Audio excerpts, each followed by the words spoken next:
Comment retrouver une sexualité épanouissante dans le couple? Dans cette vidéo, je vais vous montrer d'abord comment il se fait que beaucoup de couples ont des difficultés sexuelles au bout d'un certain temps, ce qui veut dire plus de libido, hein, c'est ça que je veux dire, plus de désir, il n'y a plus de sexualité. Et il y a énormément de couples qui sont dans ce cas-là. Et non seulement je vais vous expliquer quels sont les mécanismes, le cheminement qui a amené à cet état-là, et ce que je vais vous montrer, c'est qu'on peut sortir de cet état-là et retrouver une sexualité absolument incroyable, merveilleuse, épanouissante. J'ai été stupéfait du nombre de couples qui ne font plus l'amour au bout d'un certain temps.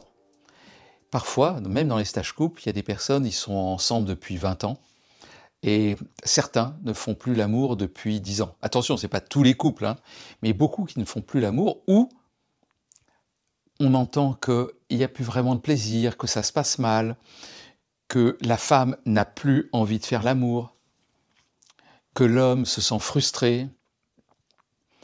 Et pour autant, les hommes, en tout cas dans les couples que je vois et dont je parle là, les hommes n'ont pas été voir ailleurs et simplement, ils sont frustrés et il n'y a plus d'énergie sexuelle. Et donc, ils n'ont même plus envie de faire l'amour à leur compagne. Et leur compagne n'a pas envie d'un homme qui est là, qui est juste là et qui ne suscite en aucun cas leur désir. Donc en fait, ces couples-là, et je vais expliquer comment ils en sont venus, ces couples-là sont dans un état où ils sont l'un à côté de l'autre, ils s'aiment, il y a beaucoup d'amour, beaucoup de ce que j'appelle la philia, c'est-à-dire l'amour du cœur, l'amour d'amitié, l'amour de « je veux le mieux pour toi », mais il n'y a pas l'amour chaleur, l'amour désir, l'amour passion, ce qu'on appelle l'éros. Donc en gros, ces couples n'ont plus d'éros. Comment retrouver cet éros? Et pourquoi a-t-il déjà, au départ, pourquoi a-t-il disparu? Alors l'éros, il arrive en général en début de relation. En début de relation, pratiquement tous les couples, c'est pas tous, mais pratiquement tous les couples sont tout feu tout flamme, il y a beaucoup de sexualité, tout est merveilleux, on se découvre, etc. Tout va bien. Et puis avec le temps, il y a une installation, on vit ensemble, et puis au bout d'un moment, ça descend, ça descend, ça descend. Et au bout d'un certain temps, il n'y a plus d'énergie, de libido, il n'y a plus de feu dans le couple. Et pourquoi? Alors, bien sûr, la routine, c'est-à-dire le fait qu'on travaille ensemble, parfois il y a des enfants, alors on peut dire, bah oui, c'est normal, et maintenant, si on enlève la routine, si ces couples vont tous les deux ensemble passer un week-end en amoureux, alors l'énergie et le feu revient. Mais dans certains couples, le feu ne revient pas. Après avoir regardé vraiment beaucoup de couples, après avoir accompagné un grand nombre de couples, je me suis rendu compte qu'il y avait un système pernicieux, un système vicieux, voilà, qui tournait et qui faisait que, d'une certaine manière, ce n'est pas à cause de lui, ce n'est pas à cause d'elle qu'il n'y a plus de sexualité dans le couple, mais c'est le système qui ne fonctionne pas.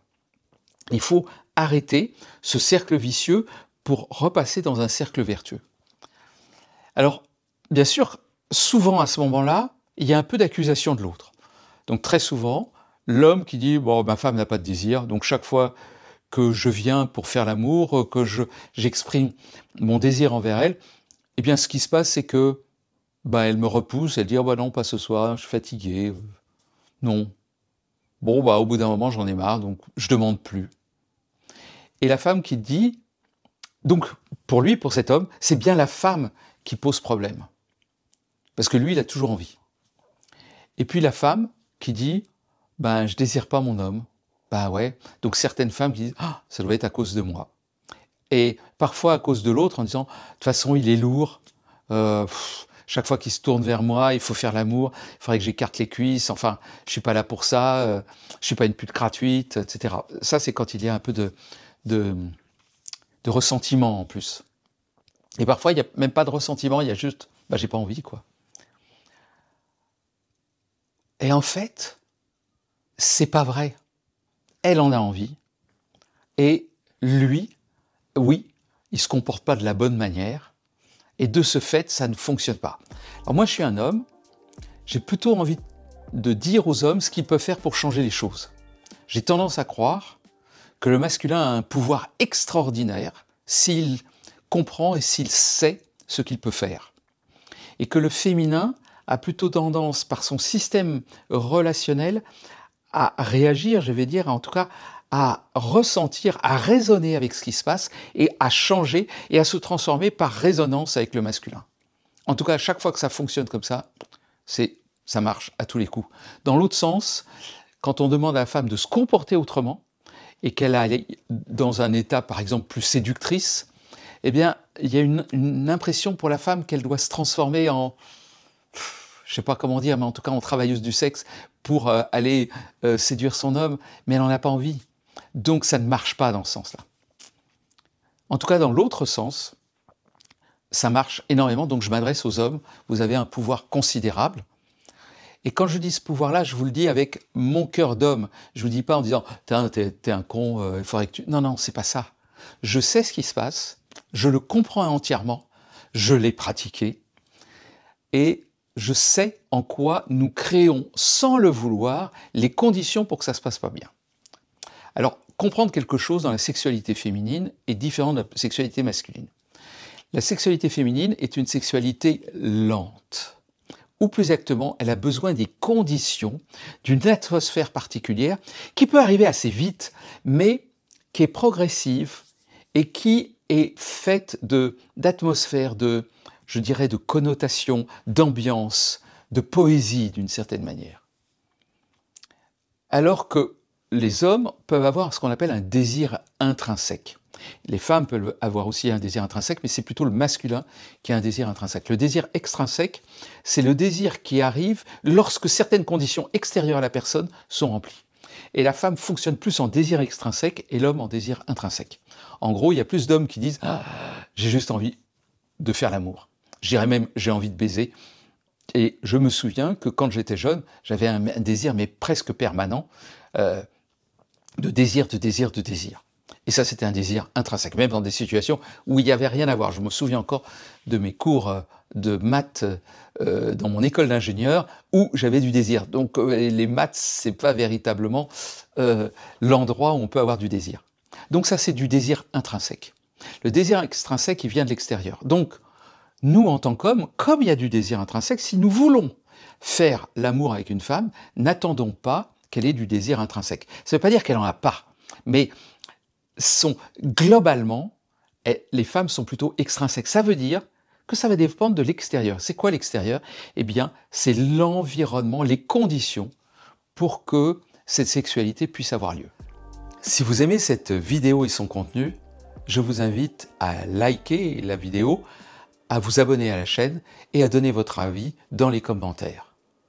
Et si vous voulez aller plus loin dans le tantra et avoir des informations sur les stages de tantra que j'anime, eh bien allez sur le site tantra-intégral.com où vous trouverez toutes les informations autour du tantra.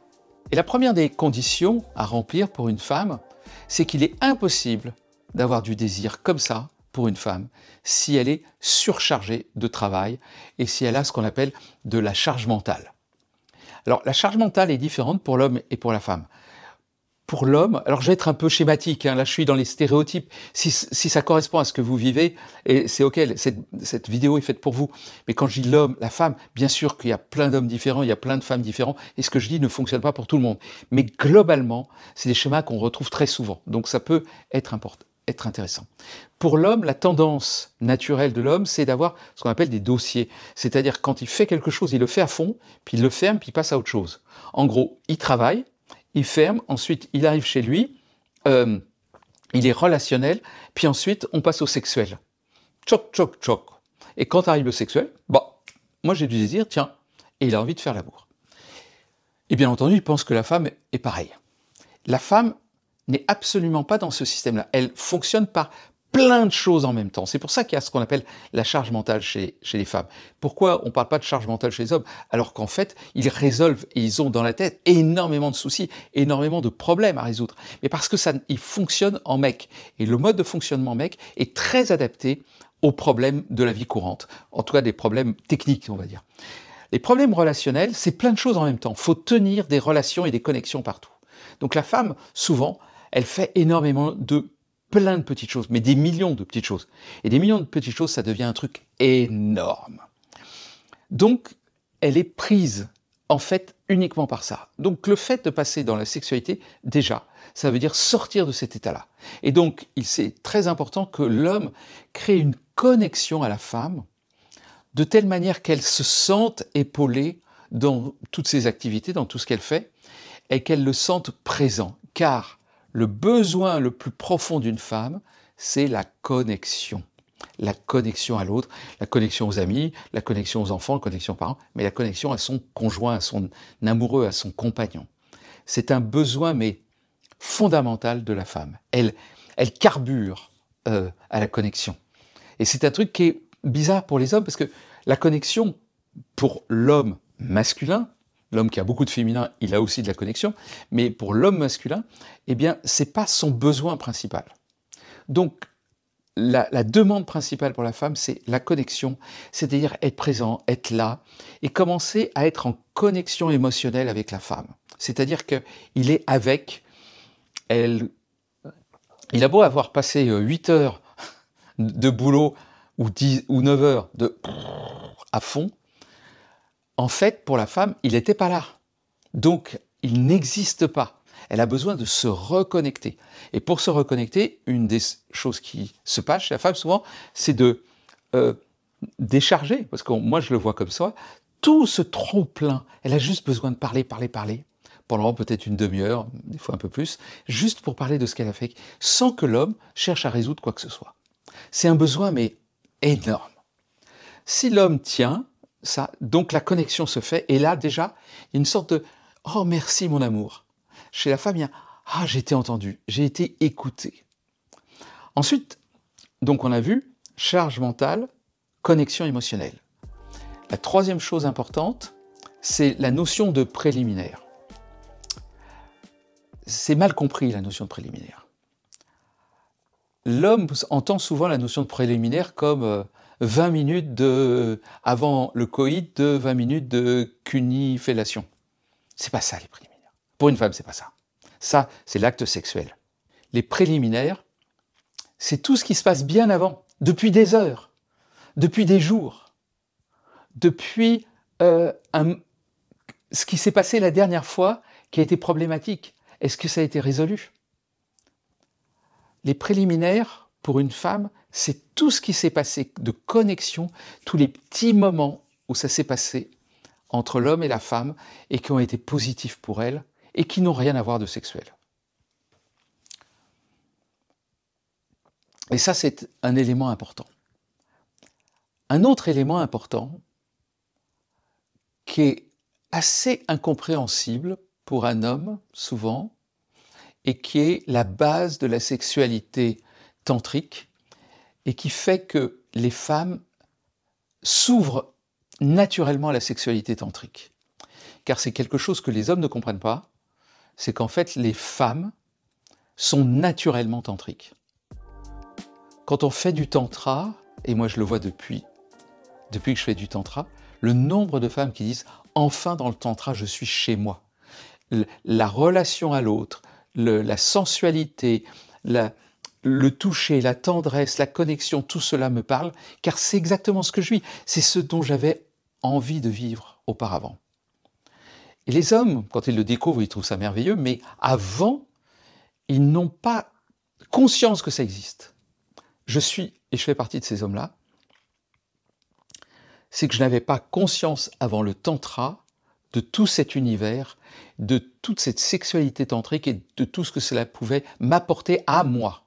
Et en particulier, d'aller dans cette connexion cœur-sexe qui est fondamentale pour une femme et qui est fondamentale pour un homme. Qui est cette connexion entre notre masculin et notre féminin. En tant qu'homme, je ne savais pas que c'était possible. J'avais certainement vécu parfois avec mon amoureuse, quand j'étais très amoureux, mais je ne savais pas que c'était véritablement possible et qu'on pouvait le retrouver. C'est-à-dire que l'on pouvait créer les conditions pour le retrouver.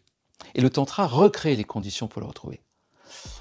Et cette sexualité tantrique, cette sexualité de connexion, qu'apporte le tantra et qui est féminine, c'est une sexualité sans attente. Et ça, c'est incompréhensible pour un homme. Et je vois que toutes les femmes qui se plaignent de leur homme et dans des couples où il n'y a plus de sexualité, c'est que chaque fois ils ont du sexe, c'est toujours le même scénario de la même manière. Donc, il y a une sorte de logique qui est toujours la même. Il n'y a pas de créativité. Il y a les petites caresses, on s'embrasse, les préliminaires masculines, fellation cunie, quand ça a lieu, coït, orgasme, éjaculation, dodo. La femme n'en peut pas, n'en peut plus. Ça la fait chier de penser que dès qu'elle sent la main de son homme sur elle, elle sait déjà ce qui va se passer dans la demi-heure d'après. À quoi ça sert? Pourquoi le vivre? C'est toujours la même chose. Il n'y a pas de créativité, il n'y a pas de poésie, il n'y a pas de féminin. Donc l'homme, s'il simplement il change sa manière d'entrer en connexion sexuelle avec sa partenaire, s'il a créé les conditions pour être dans la connexion émotionnelle, s'il fait attention à tous les petits éléments extérieurs et qu'il est avec le cœur en relation et en connexion avec sa partenaire, à ce moment-là déjà, les conditions sont ouvertes. Si maintenant, chaque fois qu'il y a une caresse, tout peut s'arrêter, tout peut continuer, et que dans la sexualité, à tout moment, on peut aller dans un sens, dans un autre, que la pénétration n'est pas un objectif, c'est en cela que c'est sans attente, que l'orgasme n'est pas un objectif, ni pour lui ni pour elle, mais ça peut arriver, mais c'est pas un objectif. Et on ne dit pas c'est terminé parce qu'il y a eu un orgasme, ça peut être, mais c'est pas ça qui est important. Ce qui est important, c'est que pendant tout l'acte sexuel, pendant tout l'acte sensoriel, sensuel, pendant la connexion qu'il va y avoir l'un avec l'autre, eh bien, l'homme et la femme vont être ensemble et il va être avec sa partenaire. Ils vont peut-être se regarder dans les yeux, ils vont être se connecter par le cœur, se connecter par l'âme, rencontrer cet amour qu'on appelle inconditionnel de agapé, l'amour divin, l'amour où ce sont les âmes qui dansent ensemble. Et c'est ce que propose le tantra. Donc, par cette connexion complètement située sur un autre plan, le plan divin, tout en étant connecté par le cœur à sa partenaire, eh bien à ce moment-là, comme par hasard, la femme se sent nourrie, reconnue, elle se voit comme une déesse, et parfois, et je dis bien parfois, entendez, c'est pas systématique, car si on retombe dans le systématique, on retombe dans l'attente. Parfois, à ce moment-là, la femme s'ouvre. Et quand la femme s'ouvre, quel que soit le moment de votre relation, si ça fait 1 mois, 1 an, 10 ans, 20 ans, quand la femme s'ouvre, vous recevez l'extase. Pourquoi? Et quand je dis la femme s'ouvre, c'est pas sur le plan physique, c'est pas le fait qu'elle vous reçoive intérieurement. Elle s'ouvre bien avant qu'elle puisse vous recevoir à l'intérieur d'elle. Car dès qu'il n'y a plus d'attente, vous allez entrer dans un espace où le rythme est donné par le féminin. Et le rythme est féminin. C'est vraiment quelque chose, d'ailleurs, que j'ai écrit dans mon livre « L'amant tantrique », c'est que la femme définit le rythme, le tempo, la vitesse, la chose. Par contre, elle attend de son compagnon qu'il mette de la mélodie, qu'il mette de la créativité. Tiens, on pourrait faire ci aujourd'hui, puis ça. On va ailleurs, l'un et l'autre. Et ça vient de lui, mais ça vient de lui parce qu'il est inspiré par elle. Parce que, tout simplement, il est connecté tellement à sa partenaire que, eh bien, le comportement de cette partenaire devient inspirante. Comme elle est nourrie de l'amour de cet homme, alors, inconsciemment et de manière subtile, elle envoie des signaux incroyables pour que l'homme soit inspiré et l'amène dans un côté, dans un autre, avec des propositions qui sont différentes d'un jour à l'autre. Et à ce moment-là, la sexualité devient vivante et surtout, comme elle est sans attente, elle n'est pas nécessairement pénétrative, elle n'est pas nécessairement schluck, schluck, schluck, comme je dis, à faire une pénétration ou un coït, comme on voit dans les films porno, on voit cloc, cloc, cloc, cloc, cloc, cloc, qui intéresse pas à la base du tout la femme, qui peut avoir lieu de temps en temps, mais qui n'est pas la base, qui n'est pas à partir de là qu'on fait l'amour. Et quand l'homme peut comprendre ça, mais il reçoit 10 fois, 100 fois ce qu'il pouvait recevoir de la femme dans une sexualité ordinaire. Et c'est ça l'enjeu. L'enjeu pour retrouver la sexualité, et c'est ce qu'on fait dans les stages couples, c'est remettre la connexion au centre. Et souvent, dans un premier temps, je frustre un peu l'homme. Je le frustre un peu. Mais je lui dis, attends, il y a juste une partie de toi qui va être frustrée, mais tu vas voir, tu vas recevoir. Et je sais que les 2 premiers jours, l'homme, il est un peu frustré, ça ne se passe pas comme il veut. Sauf que la connexion se fait, la connexion se fait, la connexion se fait. Et à un moment donné, la femme, de nouveau, reconnaît son homme comme le roi. C'est mon roi. Tu vois, elle peut dire, tu es mon roi, tu es waouh. Et là, et elle s'ouvre à l'intérieur, et quelque chose d'autre se passe. Ça, c'est une magie, et qui est due tout simplement parce que l'homme, le masculin que je considère comme ignorant sur ce plan-là, et c'est incroyable comme les hommes sont ignorants sur le plan sexuel, alors que beaucoup de femmes attendent que justement leur homme soit tout, hein, c'est le mythe du prince charmant, l'homme doit tout savoir, mais souvent l'homme est ignorant sur le plan sexuel, sauf les hommes qui ont eu des dizaines et des dizaines de femmes et qui ont pu au fur et à mesure apprendre d'initiatrices qui lui ont expliqué telle chose et telle autre. Mais la plupart du temps, on n'a pas eu d'éducation sexuelle. On a eu une éducation sexuelle dans les collèges et les lycées, et c'est terrible, parce que c'est pas une éducation relationnelle, c'est une éducation biologique, technique, alors que c'est sur un autre plan, c'est sur le plan relationnel, et je dirais spirituel. Et en fait, si l'on remet l'amour spirituel, mais connecté au corps, alors l'éros revient.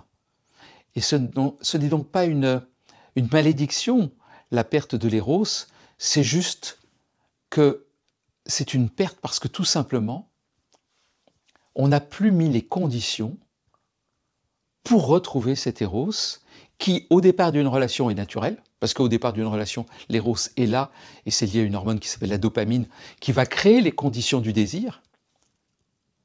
Et ce qui est intéressant, c'est qu'on recrée les conditions du désir à partir d'un autre endroit, ensuite, par le tantra, en connectant le corps, le plaisir du corps, le plaisir des sens, mais un plaisir subtil, un plaisir sensuel, et la connexion divine par agapé. Tout ça avec évidemment de la philia, c'est-à-dire de l'amour que l'on a naturellement entre soi, entre partenaires, le fait de vouloir le mieux possible pour son partenaire, et à partir de ça, quelque chose de magique intervient, l'impression qu'après des années de mariage, et j'en ai le témoignage, mais tellement souvent après des stages de tantra, qu'ils se sont retrouvés sur un autre plan, et que tout redevient, et c'est pas redevient, tout devient waouh.